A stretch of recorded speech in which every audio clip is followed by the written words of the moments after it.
Shalom dan puji Tuhan saudara atas kebaikan Tuhan pada semua kita sehingga pada hari ini kita boleh bersama lagi dalam ringkasan pelajaran Sekolah Sabat, pelajaran yang ketiga yang bertajuk Injil Kekal.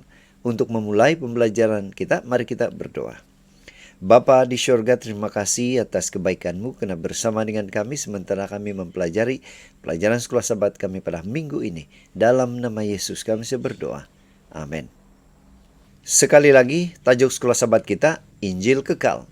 Ayat hafalan, di dalam Wahyu 14 ayat 6 mengatakan, "Dan aku melihat seorang malaikat lain terbang di tengah-tengah langit, dan padanya ada Injil yang kekal, untuk diberitakannya kepada mereka yang diam di atas bumi, dan kepada semua bangsa dan suku dan bahasa dan kaum." Saudara, untuk memahami atau mempelajari pelajaran Sekolah Sabat kita pada minggu ini, ada baiknya kita membaca ayat-ayat yang tertera di screen saudara ya. Karena ini akan membantu kita memahami pelajaran sepanjang minggu ini. Pendahuluan Sekolah Sabat. Message dari 3 malaikat adalah sebahagian daripada wahyu Yesus kepada Yohanes kekasih. Message masa kini, yaitu 3 malaikat kepada umat manusia yang mesti disampaikan oleh gereja sisa. Message ini adalah ciri gereja Adventis. Karena perkabaran inilah gereja ini wujud.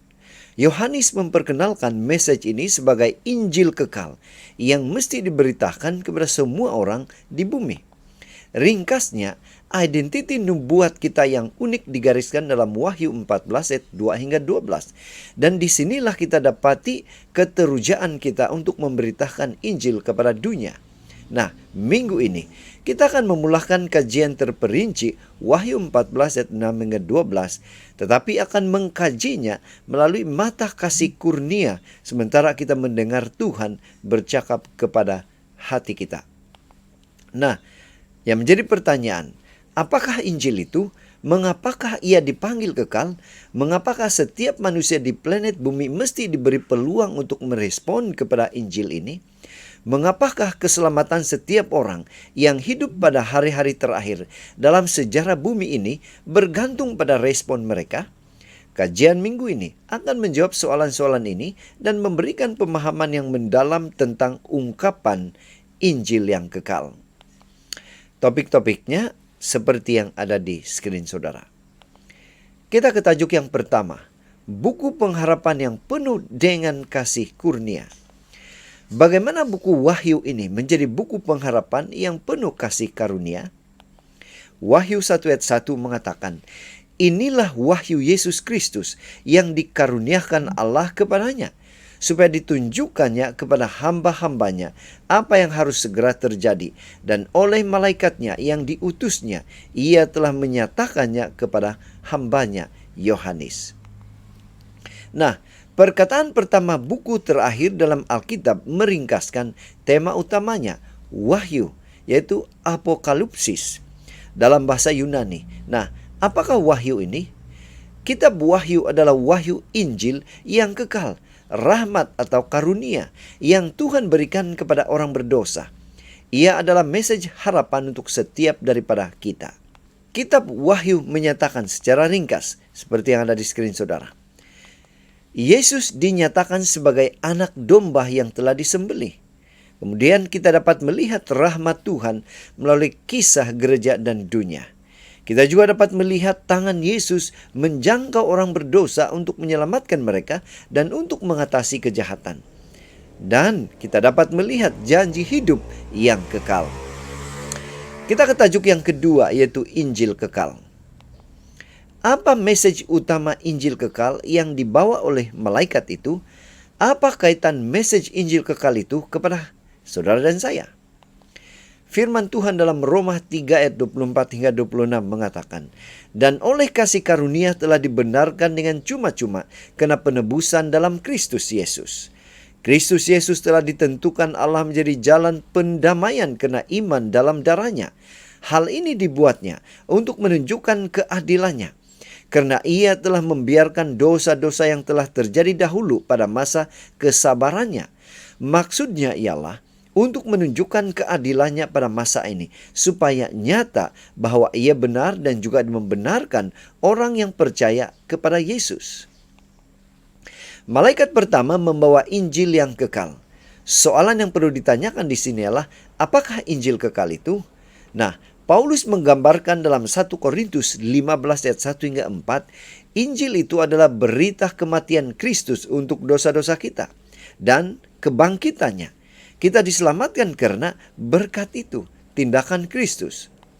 Dalam Roma 3 ayat 24 hingga 26 dan Roma 5 ayat 6 hingga 8, Paulus menjelaskan dengan lebih luas, mengaitkan Injil dengan anugerah Tuhan, yaitu dalam ayat 24. Kita dibenarkan oleh kasih karunia-Nya tanpa sebarang bayaran. Yang kedua, kasih karunia Allah adalah manifestasi dari kebenarannya. Yang ketiga, mereka yang menerima Yesus dengan iman dibenarkan oleh kasih karunia Tuhan. Dan yang keempat, Tuhan menunjukkan kasih-Nya kepada kita walaupun kita berdosa. Tajuk yang ketiga, kisah kasih karunia. Yang menjadi pertanyaan, bagaimana buku ini menceritakan atau menyatakan kasih karunia Tuhan? 2 Timotius 1 ayat 9 mengatakan, Dialah yang menyelamatkan kita dan memanggil kita dengan panggilan kudus, bukan berdasarkan perbuatan kita, melainkan berdasarkan maksud dan kasih karunia-Nya sendiri, yang telah dikaruniakan kepada kita dalam Kristus Yesus sebelum permulaan zaman. Nah, mengapakah Injil itu dipanggil kekal? Dalam Wahyu 14 ayat 6. Injil adalah kekal karena ia dicipta sebelum zaman kita wujud. Dan ia menunjuk pada masa depan yang kekal. Injil diumumkan kepada Adam dan Hawa sejurus selepas mereka berdosa. Ia membawa harapan penebusan kepada manusia. Seperti yang tertulis dalam Kejadian 3 ayat 15. Inilah kisah karunia Tuhan yang luar biasa. Ia bukanlah satu rancangan yang tiba-tiba dibuat oleh Tuhan. Tuhan sangat mengasihi kita sehingga Dia menciptakan manusia itu bebas. Bebas dari apa? Jadi mereka boleh memutuskan sama ada untuk mengasihi Dia kembali atau tidak. Nah, kebebasan datang dengan risiko karena manusia mungkin memberontak terhadap Tuhan. Oleh itu, Tuhan telah pun merancang cara untuk menebus mereka sekiranya mereka memberontak tetapi kemudian bertobat dan mahu mengasihi Dia kembali. Anda boleh baca dalam 2 Timotius 1 ayat 9, Titus 1 ayat 2, Efesus 1 ayat 4, 1 Petrus 1 ayat 18 hingga 20. Tajuk yang keempat, ke seluruh dunia. Yang menjadi pertanyaan, sampai mana Injil kekal itu akan dikabarkan? Apa tujuan Injil kekal itu dikabarkan? Wahyu 14 ayat 6 katakan, Dan aku melihat seorang malaikat lain terbang di tengah-tengah langit, dan padanya ada Injil yang kekal, untuk diberitakan kepada mereka yang diam di atas bumi, dan kepada semua bangsa dan suku dan bahasa dan kaum. Nah, selepas Yesus dibangkitkan, Dia memerintahkan murid-muridnya untuk mengabarkan Injil kepada semua bangsa. Seperti yang tertulis dalam Matius 28 ayat 19. Sejurus sebelum naik ke sorga, Dia menjamin mereka bahwa benih kecil Injil akan tumbuh sampai ke hujung bumi. Lihat dalam Kisah Rasul 1 ayat 8. Kini, kita, saudara, adalah pewaris kepada misi besar itu di akhir zaman. Kita mesti mendedikasikan semua kekuatan kita untuk memenuhinya. Komitmen terhadap misi diperlukan. Kita mesti meninggalkan kepentingan diri sendiri. Kita mesti menjaga mereka yang perlu mengenal Kristus, mempunyai pengharapan dan menerima rahmat-Nya. Tajuk yang kelima terakhir, sebuah gerakan misi. Yang menjadi pertanyaan, bagaimana pergerakan misi untuk mengabarkan Injil kekal itu ke seluruh dunia? Apa peranan saudara dan saya? Wahyu 10:11 katakan, Maka ia berkata kepadaku, engkau harus bernubuat lagi kepada banyak bangsa dan kaum dan bahasa dan raja. Wahyu 10 mengandungi nubuatan tentang pengikut yang sisa yang akan mengalami kekecewaan besar. Seperti yang terdapat dalam Wahyu 10 ayat 9 hingga 10. Dan kemudian akan berkhotbah ke seluruh dunia dalam ayat yang 11. Nah, bahagian pertama nubuatan itu digenapi selepas kekecewaan gerakan Millerite pada tahun 1844, yaitu gereja Adventist diasaskan. Bahagian kedua mulai digenapi pada tahun 1874 ketika GC atau General Conference mengutus misionaris pertama ke Eropa, yaitu John N. Andrews. Dia seorang yang berkemahiran tinggi yang meninggalkan segala-galanya untuk pergi ke tempat yang tidak diketahui. Motivasinya adalah kasih sayang bagi mereka yang perlu bertemu dengan Yesus, juru selamat mereka yang akan datang tidak lama lagi. Masih ada tempat untuk dicapai dan orang untuk berdakwah. Apakah bahagian Anda dalam misi ini? Adalah satu keistimewaan bagi setiap jiwa untuk menjadi saluran hidup yang melaluinya Tuhan dapat menyampaikan kepada dunia harta karunia-Nya. Kekayaan Kristus yang tidak dapat diselidiki. Tidak ada apa-apa yang sangat diingini oleh Kristus sebagai agen yang akan mewakili kepada dunia, roh dan tabiatnya. Tiada apa-apa yang sangat diperlukan oleh dunia selain manifestasi melalui kemanusiaan kasih Juru Selamat. Seluruh surga sedang menunggu saluran yang boleh dicurahkan minyak suci untuk menjadi kegembiraan dan berkat kepada hati manusia.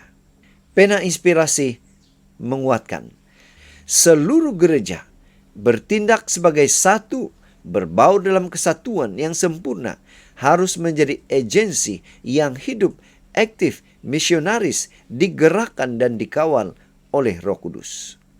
Saudara, dari pelajaran Sekolah Sabat kita pada minggu ini kita boleh menyimpulkan, di seluruh kitab suci, malaikat digambarkan sebagai utusan Tuhan. Dalam kitab Wahyu, malaikat-malaikat yang terbang di udara melambangkan perkabaran surgawi yang berasal dari Tuhan, dengan pantas dibawa ke hujung bumi. Perkabaran ini tentu saja harus diberitakan oleh umat Tuhan pada akhir zaman. Sejurus sebelum kedatangan Yesus, perkabaran Injil yang kekal dalam konteks penghakiman dengan cepat menjangkau seluruh dunia. Ada misi Kristus kepada gereja hari terakhirnya.